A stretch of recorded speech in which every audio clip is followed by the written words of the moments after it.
la segunda disertación del doctor Stubb. Buenas tardes otra vez. Mi segunda intervención de más o menos media hora. Yo quiero empezar con algunos de los apuntes que estaba tomando mientras los demás participantes estaban hablando. Y después con esto, dado que entra bien dentro de lo que yo quería comentar,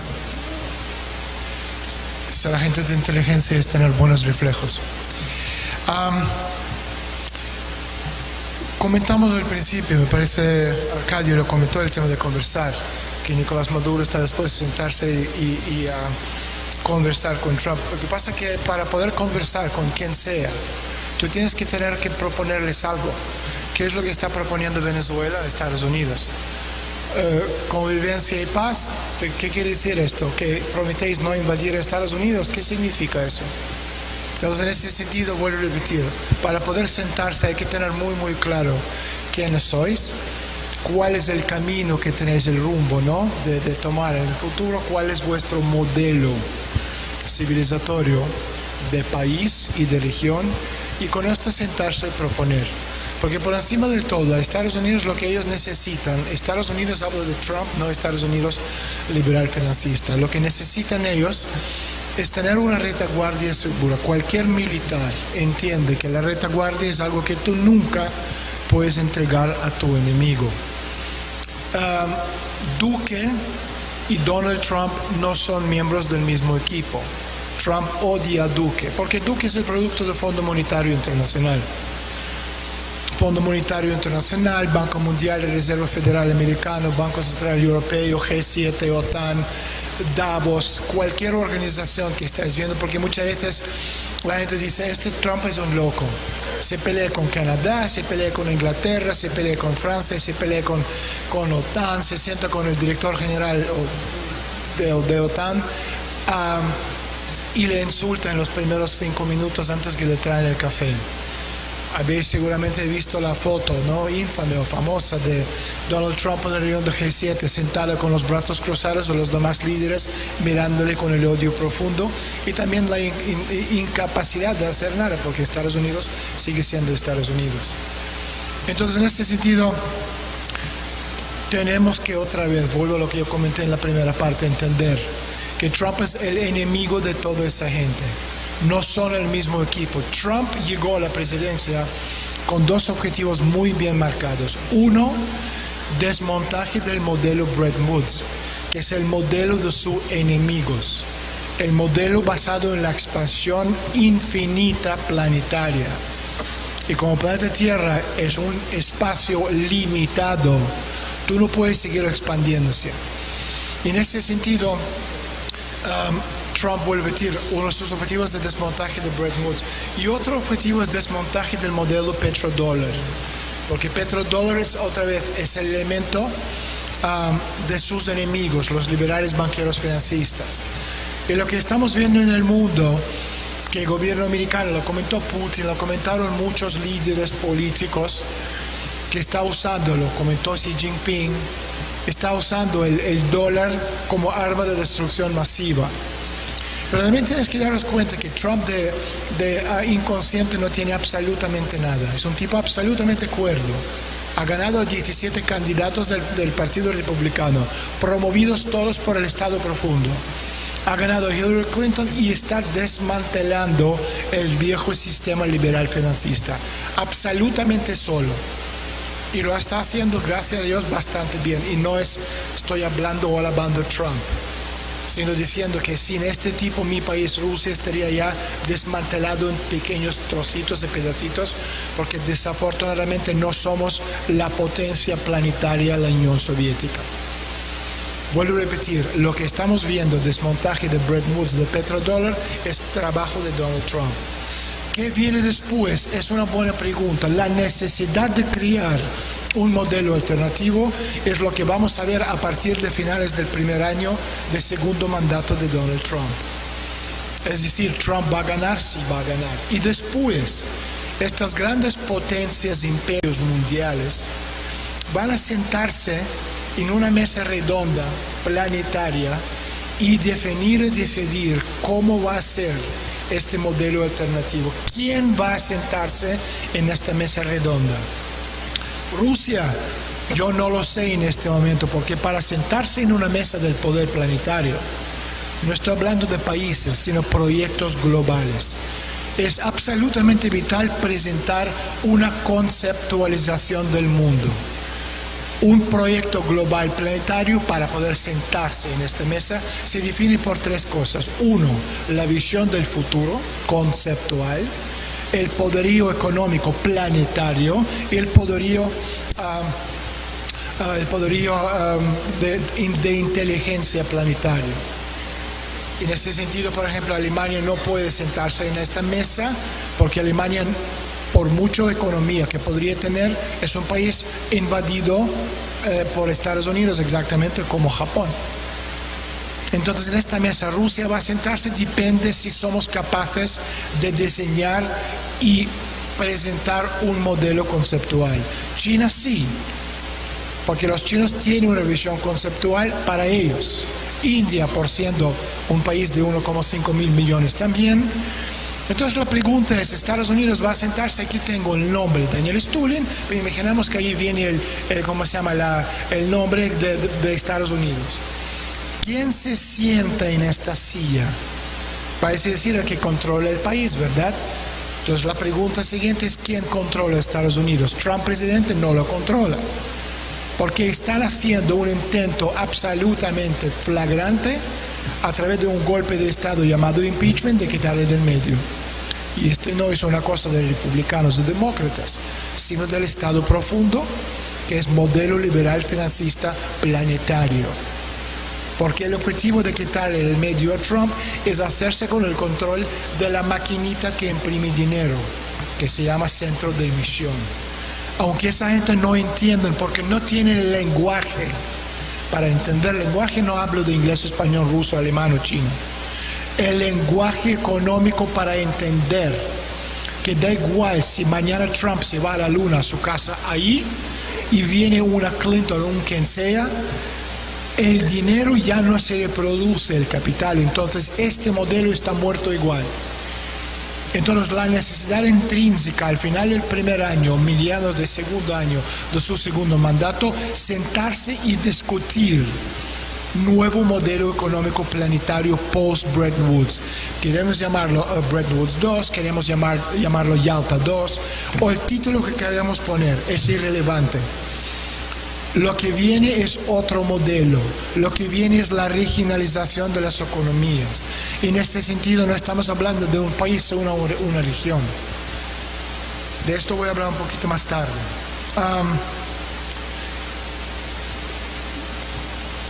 ¿Quién habló de modelo constitucional? Arcadio me parece, ¿no? Tú hablaste del modelo constitucional.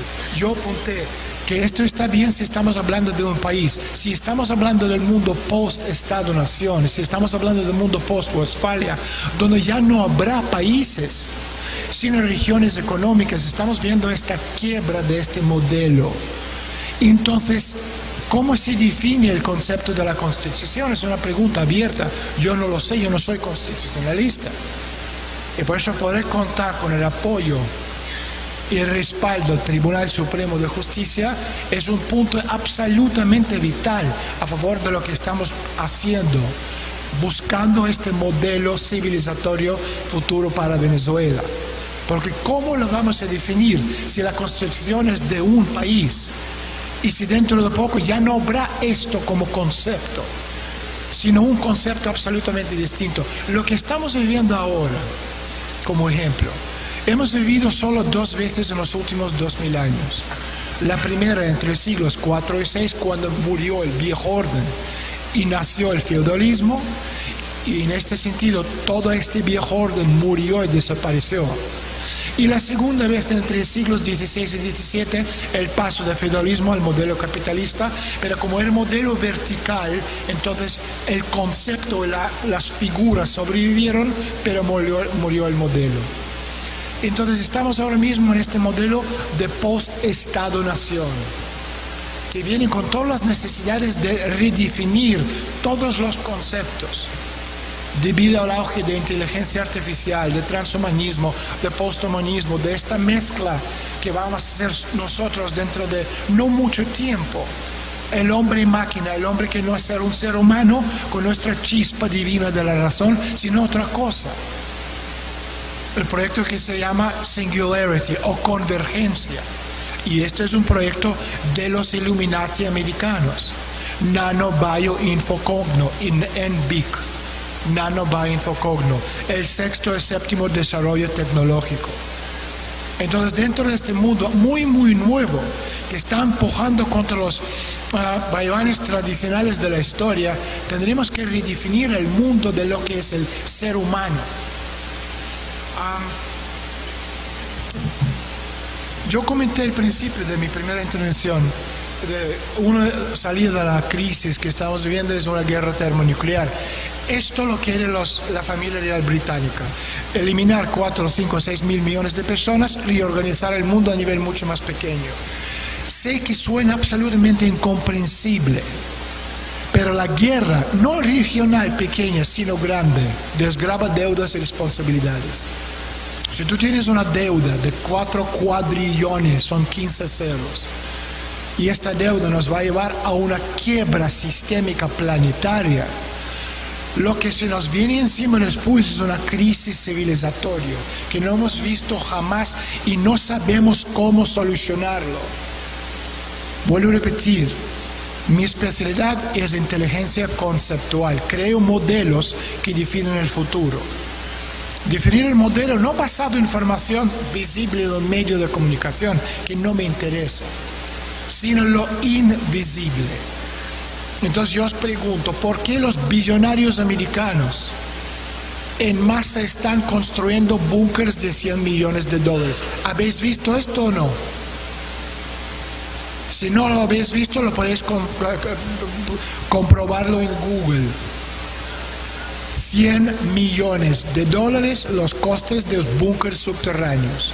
Si tú tienes mucho dinero, por $100 millones puedes comprar una isla preciosa en el Caribe donde sea y mirar la puesta del sol mientras estás tomando una margarita. No, prefieren vivir como ratas bajo tierra. ¿Por qué?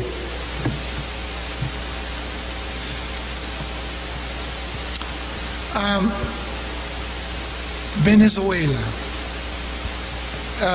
Hablamos de la crisis alimentaria y la necesidad de tener a una Venezuela que puede sostener al país después de la crisis a nivel de la comida. Si miramos en Estados Unidos, por ejemplo, los pequeños y medianos granjeros están en quiebra casi todos, por muchos factores. Sobre todo ahora mismo en la guerra, que no es una guerra, luego cuento y lo explico, entre Estados Unidos y China, pero también por el factor de cambio climático. Yo no estoy hablando de esta loca de atar de 16 años que está cruzando un Atlántico en un catamarán, Greta, no sé qué, cómo se ha apellido. Yo estoy hablando de cambio, estamos ahora mismo en el periodo de 100.000 años de enfriamiento global.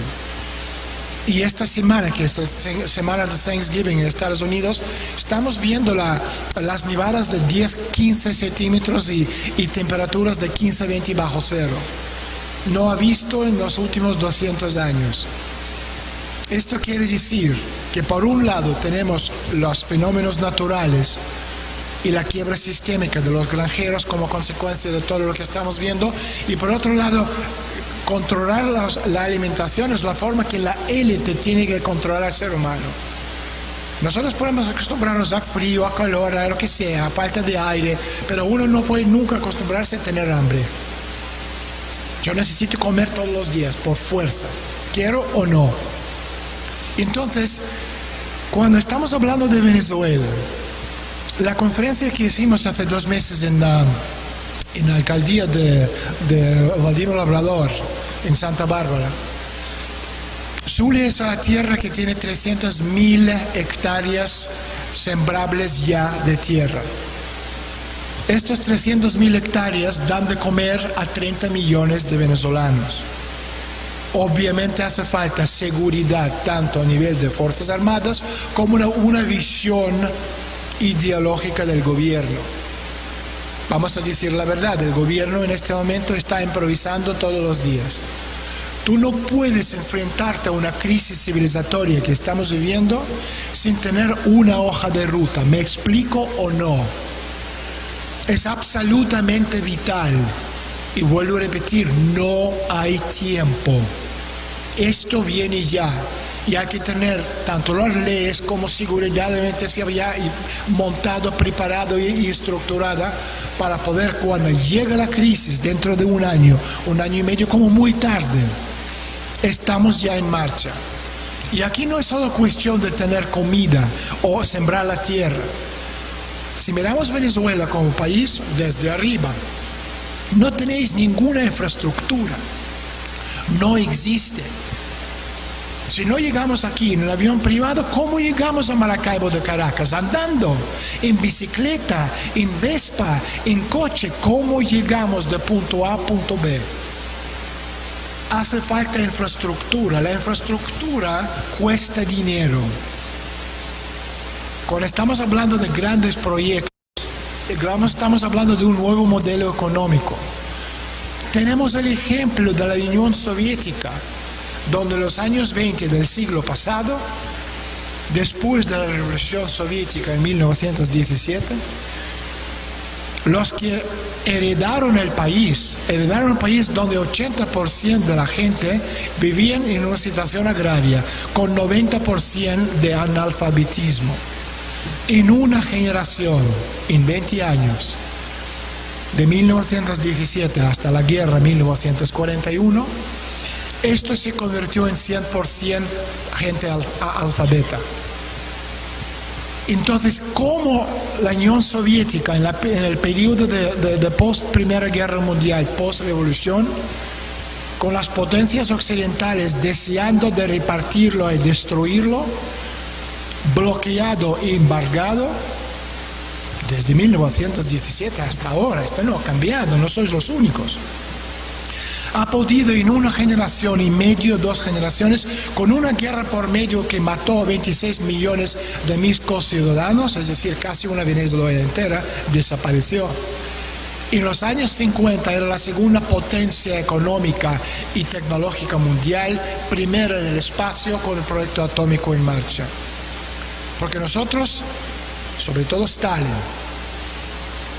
diseñó un concepto económico de 2 contornos, que venía de China, estamos hablando del siglo XII, donde un contorno que se llamaba Yuan Bao era moneda de bronce, que te permitiría comprar, que sea huevos de gallina o lo que sea.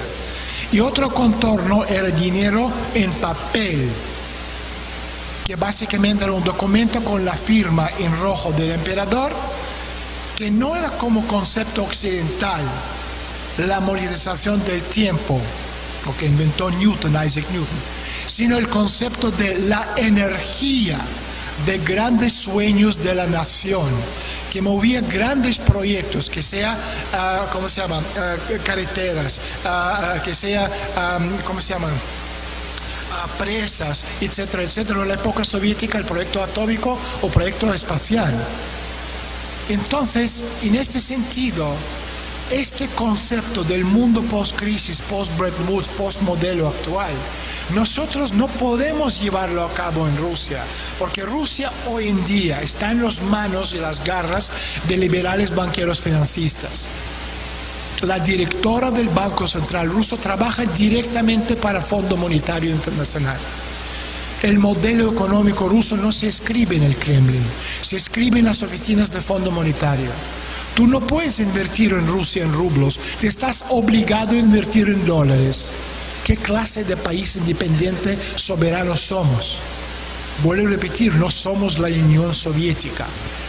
Toda la parcela, desde primer ministro hasta la parcela económica, planificación económica, financiera, todo esto está en las manos de los enemigos de mi patria. Pero nosotros tenemos a mucha gente en Rusia que crecieron, nacieron, estudiaron, la gente que tiene hoy 60, 70 años de edad, grandísimos economistas. Porque cuando yo hablaba del lenguaje, la diferencia entre Occidente y nosotros, nuestra economía está basada en los estudios y modelos de Karl Marx y Adam Smith. donde el concepto del límite de crecimiento estaba bien entendido. En el occidente, en el mundo capitalista, no podían aceptar el concepto del límite de crecimiento. Entonces eliminaron la parte política y crearon una ciencia que lo llamaron pseudociencia economics. Y nosotros en la Unión Soviética tenemos una ciencia que se llama politeconomía. Por eso en Occidente da igual en qué país. Su lenguaje es de economics, del modelo quebrado. Porque los think tanks, fundaciones, las escuelas de negocio, el gobierno, burocracia, Wall Street, Fondo Monetario, Banco Mundial, ellos hablan el lenguaje muerto de un modelo en quiebra. Y por eso nosotros necesitamos que gane Trump segundo mandato, porque sin él Putin no tiene la capacidad. Y los que preguntan, bueno, ¿por qué entonces no echa a la directora del Banco Central? Le pone una que es patriota. Muy sencillo. Como yo comenté en la primera presentación, el cielo es uno, el modelo planetario es uno. Si Putin mañana elimina a la directora del Banco Central, se llama Nabiulina, y pone uno patriota, que puede ser Glaziev, por ejemplo, inmediatamente el Fondo Monetario Internacional emite un informe que dice que como el gobierno ruso soberano ha puesto en su sitio una persona incompetente, traducción antimodelo liberal, los bonos de Estado bajan a nivel de basura, el rating, mejor dicho, de Rusia. Y como ninguna empresa puede tener un rating, calificación, ¿no?, más alto que el gobierno soberano, se nos quiebra la economía en 24 horas. ¿Me explico? Entonces Trump y Putin están rodeados de enemigos. Y no estoy diciendo que Trump es bueno, repito, no estoy diciendo yo quiero ser amigo de Trump. Necesitamos a Trump poder destruir el modelo liberal y le seguimos detrás para crear el mundo multipolar. Entonces, en este sentido, ¿qué es lo que estoy diciendo? Podemos usar a Venezuela, en el buen sentido de la palabra, como la tierra fértil de criar aquí el modelo alternativo post-crisis, no Bretton Woods, no liberal financista, basado en todo el conocimiento que hemos adquirido a lo largo de la Unión Soviética, que funciona de maravilla. Porque vuelvo a repetir, entre los años 20 y la muerte de Stalin en el 53, Rusia era la segunda potencia mundial. En 89, 90, cuando se quebró la Unión Soviética, nuestra cuota de mercado mundial era 20,4%, más que la cuota de Estados Unidos en el día de hoy. Entonces podemos en Venezuela exportar a Venezuela nuestro concepto del modelo de dos contornos económicos y crear aquí un prototipo, no solo para Venezuela, para después exportarlo, importarlo de vuelta a Rusia. ¿Me explico? Tú comentaste, Marcos, el tema de la Revolución Francesa. Yo quiero retomar esto y usar lo que estoy diciendo de Venezuela para explicar. La Revolución Francesa, si lo pensamos bien, era el intento de destruir el viejo orden, sobre todo de los reyes. Entonces las personas como Bailly, Lafayette, su concepto era exportar de Francia los valores a Estados Unidos de los padres fundadores y después volver a importarla de nuevo para destruir el viejo orden. ¿Qué es lo que ha hecho para contrarrestar eso el Imperio Británico? Crearon el terror jacobino, con la consecuencia de todo lo que hemos visto y con la consecuencia de la llegada de Napoleón, el primer nazi en la historia. Porque si pensamos en la Francia, sobre todo en el periodo, volviendo al periodo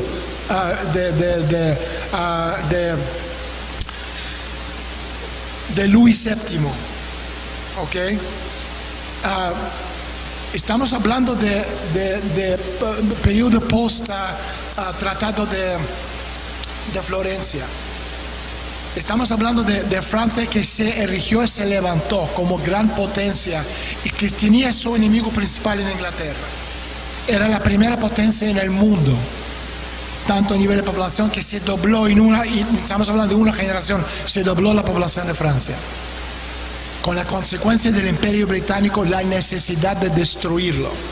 Entonces, si antes de las guerras napoleónicas Francia solo tiene un enemigo, después de las guerras napoleónicas Europa entera estaba destruido y se quedó en pie ¿quién? El Imperio Británico, el enemigo principal de todo lo que estamos viendo.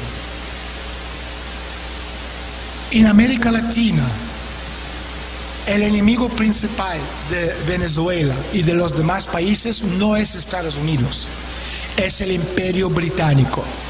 Y si miramos a lo largo de la historia quién estaba detrás, yo no estoy hablando de lo que se ve, la fachada, sino lo que está en la sombra, siempre ha sido el Imperio Británico. Y podemos decir todo lo que queremos de los grandes próceres venezolanos, que sea Bolívar o quien sea. Y Bolívar se ha hecho inmortal porque se dio cuenta a tiempo cómo el Imperio Británico le estaba manipulando como una herramienta del poder británico.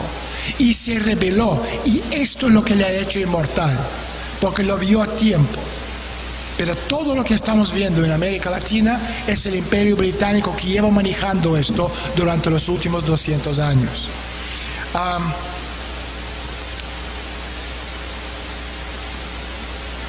Tú comentaste, Marcos, el tema de la retaguardia, diciendo que sectores financieros que quieren dominar el mundo. Es cierto, pero vuelvo a repetir lo que he dicho hace unos minutos. ¿Venezuela tiene retaguardia? No tiene retaguardia. ¿Quién es la retaguardia de Venezuela? No se sabe. Un país sin la retaguardia no puede sobrevivir. De la misma forma que Rusia y China pueden ser la retaguardia uno del otro, Venezuela puede ser la retaguardia de Colombia y Colombia la retaguardia de Venezuela. Venezuela quiere tener acuerdos y su negocio y su visión es hacia el mundo asiático, es cierto, ¿no? Para poder llegar ahí necesitáis acceso al Pacífico. Ahí está Colombia. Lo que necesita Venezuela es desarrollo tecnológico, desarrollo industrial y la infraestructura. Si miramos, por ejemplo, como ejemplo, ¿no? El Medellín en Colombia, que ha sido durante muchos años la zona cero del narcotráfico con Pablo Escobar, etc. Ahora se ha convertido en el epicentro del desarrollo avanzado tecnológico e inteligencia artificial en el mundo, fuera de los Estados Unidos. Venezuela tiene toda la juventud imaginable y más, la gente inquieta que necesitan y desean convertir a esto en una patria grande. Hay que darles razón de ser. ¿Por qué no se puede crear un Medellín en Venezuela? Con todo lo que conlleva a nivel de desarrollo tecnológico, la mejora de vida por kilómetro cuadrado de espacio contra la tecnología. Este avance tecnológico es lo que no existe aquí, como no existe infraestructura, como no existe un modelo del futuro, como no existe una visión. Hay muchas razones de por qué es eso. Por unos, porque hay gente infiltrada en el gobierno que son traidores, que trabajan para...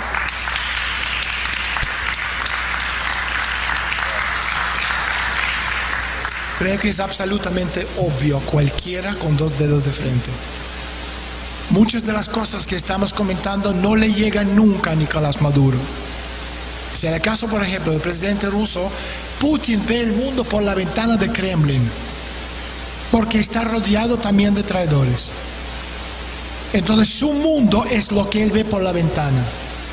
Mucho de lo que estamos diciendo es absolutamente lógico y cae por Maduro, disculpa por la conjugación de palabras. Pero es así. Entonces, si estamos hablando de manera sensata, eso absolutamente le debería interesar al presidente del gobierno. Porque estamos hablando de un modelo civilizatorio del futuro para Venezuela, bienestar, como dijo el alcalde. Entonces la pregunta es, ¿cuál es la imagen de la victoria de Venezuela? ¿Quién estaba hablando de este faro de luz? ¿Quién lo decía? No me acuerdo. O sea, es decir, necesitamos diseñar una imagen de la victoria física y visual. ¿En qué consiste? Por ejemplo, en Rusia estamos diseñando un proyecto civilizatorio con China. ¿Y cuál es esta imagen? Es un velero. Y Xi Jinping lo comentó, un velero necesita la energía de viento. Esta energía de viento es el modelo conceptual nuestro, ruso, porque chinos no tienen ningún modelo conceptual, nunca han diseñado nada civilizatorio en sus 5.000 años de historia. Nosotros sí. Entonces el velero chino se apoya en esta energía de viento ruso, la visión del futuro. Lo mismo necesitamos crear un modelo y una imagen físico de la victoria para Venezuela, una hoja de ruta, un desarrollo cultural. Hablamos aquí en la mesa del tema de educación. La cultura no es un tipo que canta o baila, la cultura se define a nivel de ética, estética y lógica. Y son estos valores que tenemos que promover. Porque un pueblo ético es imposible de subyugar, absolutamente imposible. Nosotros ganamos la Segunda Guerra Mundial solos, sin el apoyo de nadie. Y morimos en nombre del bien común, sabiendo que la muerte de cada uno de nosotros significa un paso más hacia la victoria, porque estamos dispuestos a sacrificarnos por el bien de todos. Entonces, si hablamos de liberalismo puro occidental, derechos humanos, derechos de voto, hedonismo, placeres de cuerpo, o podemos hablar de bien común como conjunto, que es lo que tiene China. Su proyecto Datun, la unión, la gran unión del pueblo chino a esta visión civilizatoria que tiene 5.000 años. Solo si somos capaces de juntarnos como pueblo bajo una visión única que une al pueblo a nivel civilizatorio, somos capaces de salir de la situación en que nos encontramos. Quería comentar el tema de China y Estados Unidos. Estamos viendo en los medios de comunicación que los chinos y los americanos están metidos en una pelea a muerte por visión del futuro, de sanciones, contra sanciones, comentarios de Trump y los líderes chinos en Twitter, etc. Todo esto es una leyenda de cobertura. No existe ninguna guerra entre China y Estados Unidos, son socios. En 1979, Jimmy Carter y Deng Xiaoping firman un acuerdo de 20 años, prolongable 20 años más, hasta febrero 2019. Este acuerdo les une en un pacto de sangre a nivel económico. China se desarrolla como potencia económica gracias a que Estados Unidos les abrieron su mercado. Cuando se firma este acuerdo, a principios de febrero del año 1979, los Estados Unidos les piden comprobación y confirmación de este pacto de sangre. ¿Qué hace China 15, 16, 17 de febrero de 1979? Invade a Vietnam como demostración que Estados Unidos y China son socios.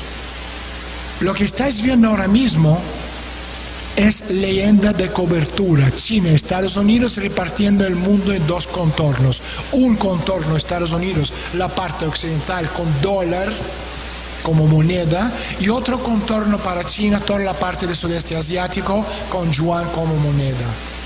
Esta es otra salida de la crisis. Estamos hablando de guerra termonuclear, estamos hablando del modelo de los Illuminati americanos, Nano, Bioinfo, Cogno, convergencia, sexto y séptimo desarrollo tecnológico. Y otra salida de la crisis es esta, un mundo dividido en dos contornos. China es camino perpetuo de engaño durante los 5.000 años de su historia.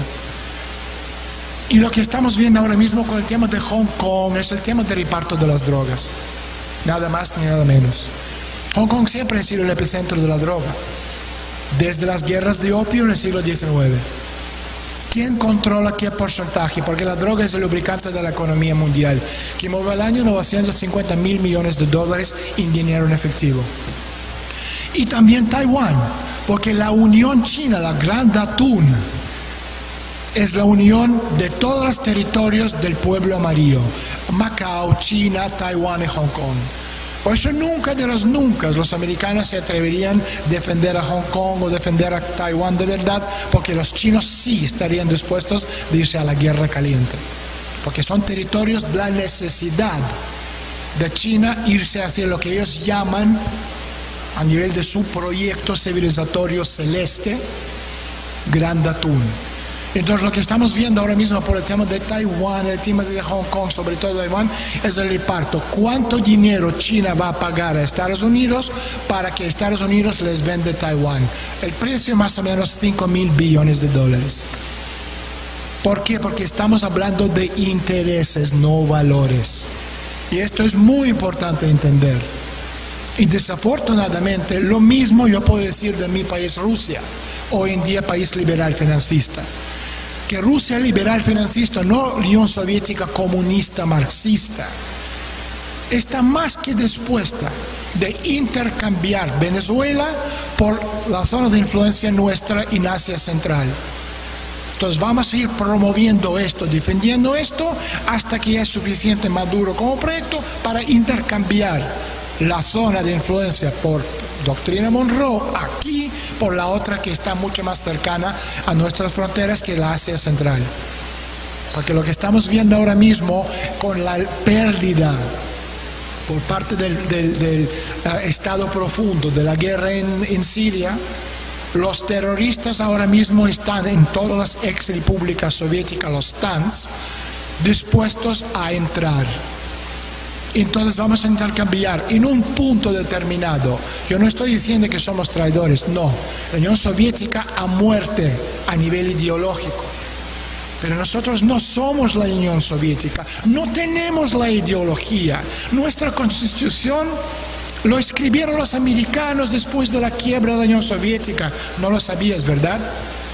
Estamos prohibidos tener una ideología. Después de marxismo, comunismo como proyecto rojo bíblico, no tenemos absolutamente ningún proyecto. Estamos improvisando sobre la marcha exactamente como ustedes. Repito, no tenemos ideología y nuestra Constitución no lo escribió un patriota ruso, sino el gobierno americano liberal banquero financista. Para que os dais cuenta cómo estamos jugando. Estamos comentando también el tema de BRICS. BRICS es el primer intento de crear lo que yo comenté antes, proyecto regional. BRICS no es un proyecto viable. Era en principio, pero Brasil no pudo llevar a cabo el proyecto de regionalización económico, y además tenéis en cuenta que BRICS como proyecto, estamos hablando de India en este caso, es un proyecto de Goldman Sachs. La élite india, 200 millones de ellos, son absolutamente afines a Inglaterra. De hecho, su negocio principal es con Londres. Entonces, BRICS como proyecto es un elemento de seguridad que en principio no funcionó. Entró Goldman Sachs y creó BRICS a favor de, en caso que BRICS empiece a funcionar, tener el elemento necesario para destruirlo por dentro. También hablamos un poco del tema de supervivencia a nivel individual del país. En un futuro próximo, post-país, no existe supervivencia individual, solo existe supervivencia conjunta. China tiene un problema muy grande. Tiene 1.000 millones de personas que ganan $1 al día. Con la quiebra planetaria que estamos viviendo, no hay mercado interno para asegurarse la supervivencia, porque esto China con Estados Unidos necesitan destruir, desmontar el sistema, y lo que estáis viendo es el desmontaje del sistema económico de forma conjunta, Trump, Putin y Xi Jinping. Dicho esto, es importante entender que Trump y Xi Jinping son íntimos amigos. Pero a pesar de ser amigo de Xi Jinping, Trump no puede permitir que China se levanta y se fortalece debido a que el modelo económico chino es el modelo de los enemigos de Trump. ¿Me explico?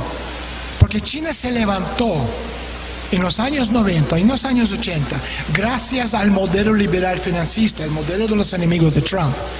Y aunque Trump y Xi Jinping son grandes amigos, él no puede permitir a China levantarse dentro de este modelo de sus enemigos. Igual con Putin. Trump adora a Putin, lo habéis visto en todas las reuniones internacionales, como siempre le busca. Pero a pesar de que le encanta a Putin a título personal, él no puede permitir a Rusia seguir el paso del liberalismo, por esto van poniendo sanción tras sanción tras sanción. ¿Por qué? Porque Trump está empujando a Putin a actuar, desmontar en su país, en Rusia, el modelo liberal. ¿Me explico? ¿Me explico o no me explico? Y por eso es importante, no dividimos el mundo en bueno, malo, liberales o capitalistas para socialistas. No existe más este concepto. Trump es amigo de Xi Jinping y Putin, a pesar de ser amigo personal, no puede permitir a esa gente seguir avanzando dentro del modelo de sus enemigos. Lo necesita destruir y estamos viendo cómo lo está haciendo. Me quedan 5 minutos, ya voy terminando. Tú comentaste el tema, Vladimir, calificadores de riesgo, Fitch, Standard & Poor's. O sea, es decir, estamos hablando de calificadores de riesgo del modelo liberal financista. Obviamente, mientras el modelo planetario como el cielo es uno para todos, esta gente va a tomar todas las decisiones en contra de la necesidad de cualquiera que va para el mundo multipolar. Lo mismo podemos hablar de la justicia. No existe justicia a nivel planetario mientras el liberalismo banquero financista sigue gobernando el mundo. Da igual si estamos hablando de la Haya, estamos hablando de donde sea, cualquier cosa, dentro de cualquier desacuerdo en la Organización Mundial de Comercio o lo que sea. Organización Mundial de Comercio, Banco Mundial, Fondo Monetario Internacional, son elementos clave del sistema Bretton Woods. Y los que dicen que Bretton Woods está muerto, entonces estas organizaciones siguen más que vivos. Y mientras orden liberal sigue en pie, no vamos a tener ninguna justicia, ni para Rusia, ni para Venezuela, ni para Irán, ni para ningún país que no forma parte de esta dialéctica liberal. Lo mismo podemos hablar de los medios de comunicación. Y esto es muy importante en tener en cuenta. Por eso es vital, Venezuela, vuelvo a repetir, modelo económico no podemos crearlo en Rusia, no tenemos la capacidad, porque estamos rodeados de enemigos internos que desde el último trimestre del año 2012 están desmantelando el país. Son 29 cuartos seguidos que estamos bajando. Y todos los números que van pintando que el nivel de vida de Rusia es mentira todo, papel aguanta cualquier cosa. Y ya para ir terminando. Comentaste seguido que no dejaron entrar a los magistrados, entre ellos Arcadio de TSJ, en una conferencia. Obviamente, pero ¿cómo van a dejar entrar si Perú y los demás países fueron parte del modelo liberal financista? ¿Cómo van a dejar entrar? Por eso hay que crear, vuelvo a repetir, un mundo post el modelo liberal financista.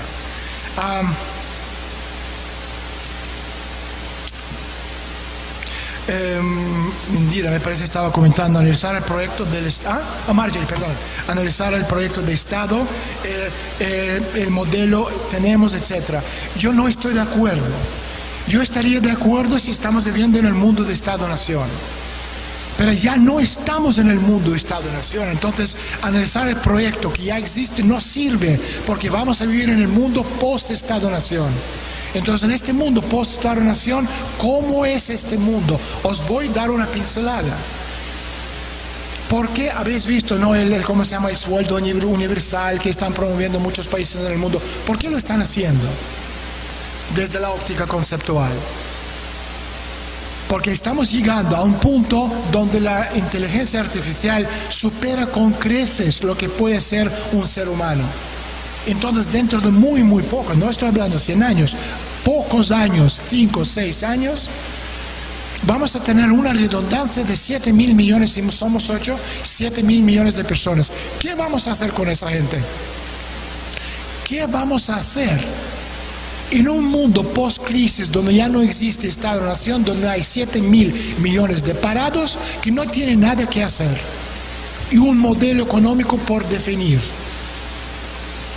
No hay respuesta, y por eso para la élite que están deseando llevar el mundo a la tercera guerra termonuclear, es una solución perfecta. Matas a 5.000 millones de personas y ya no tienes que contestar a esta pregunta. Entonces, claro, ahí volvemos otra vez a lo mismo. a nivel de constitución, a nivel del papel del Tribunal Supremo de Justicia de cualquier país.